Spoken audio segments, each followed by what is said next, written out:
জনগণের অধিকার প্রতিষ্ঠায় বিএনপির ক্ষমতায় যাওয়া বন্ধ করতে সরকার নির্বাচন বিলম্বিত করছে বলে অভিযোগ করেছেন দলের ভাইস চেয়ারম্যান শামসুজ্জামান দুদু।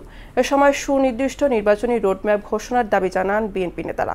পাশাপাশি গুম খুনের জন্য শেখ হাসিনার বিচারও দাবি করেন তারা। শুক্রবার জাতীয় প্রেস ক্লাবের সামনে আয়োজিত সমাবেশে এসব কথা বলেন বিএনপি নেতারা। আরও জানাচ্ছেন তানজিদ ভুঁইয়া। জাতীয় প্রেস ক্লাবের সামনে বিএনপি নেতা ইলিয়াস আলী, চৌধুরী আলম সহ গুম খুন হওয়া সব নেতাকর্মীর সন্ধান দাবিতে যুব সমাবেশের আয়োজন করে বাংলাদেশ গণতান্ত্রিক পরিষদ। এতে যোগ দেন ভাইস চেয়ারম্যান শামসুজ্জামান দুদু সহ দলের বিভিন্ন পর্যায়ের নেতারা।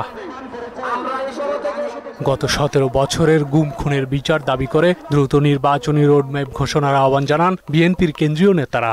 একটি সুষ্ঠু গ্রহণযোগ্য নির্বাচন করা এবং রুটিন কাজগুলো সম্পন্ন করা ছাড়া আপনাদের আর কোনো কাজ আছে বলে আমাদের জানা নেই। এই সরকারের অধীনে আমরা দ্রুত নির্বাচন করে দেশে একটি সুখী সমৃদ্ধশালী রাষ্ট্র ব্যবস্থা কায়েম করতে চাই। চৌধুরী আলম, ইলিয়াস আলী তারা আজকে গুম হয়েছে, তাদেরকে সন্ধান দেওয়ার জন্য, তাদের খুঁজে বের করার জন্য আপনার গুম কমিশনকে আপনার তাগিদ দেন। গুম খুন অনুসন্ধানে সরকার কালক্ষেপণ করছে জানিয়ে নিজেদের উদ্যোগে তথ্য অনুসন্ধানের কথা বললেন দলের চেয়ারপারসনের উপদেষ্টা মোয়াজ্জেম হোসেন আলাল। বাংলাদেশের অজস্র মানুষের কান্না, আমরা শুধু কয়েকজনের নাম এখানে বলছি, অনেকের নাম এখানে জড়িত, অনেকের নাম, অনেক পরিবারের কান্না অশ্রু এখানে জড়িত।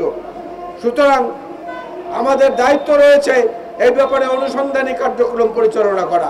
বর্তমান অন্তর্বর্তী সরকারের কার্যক্রমে দেশবাসী উদ্বিগ্ন মন্তব্য করে গুম খুনের হোতাদের রক্ষার অপচেষ্টা হচ্ছে বলে অভিযোগ করেন দলের ভাইস চেয়ারম্যান শামসুজ্জামান দুদু। প্রশাসনে আইন শৃঙ্খলা বাহিনীতে ফ্যাসিবাদকে প্রতিষ্ঠা দিয়েছে, তাদের বিরুদ্ধে আপনার আইনগত ব্যবস্থা নেন।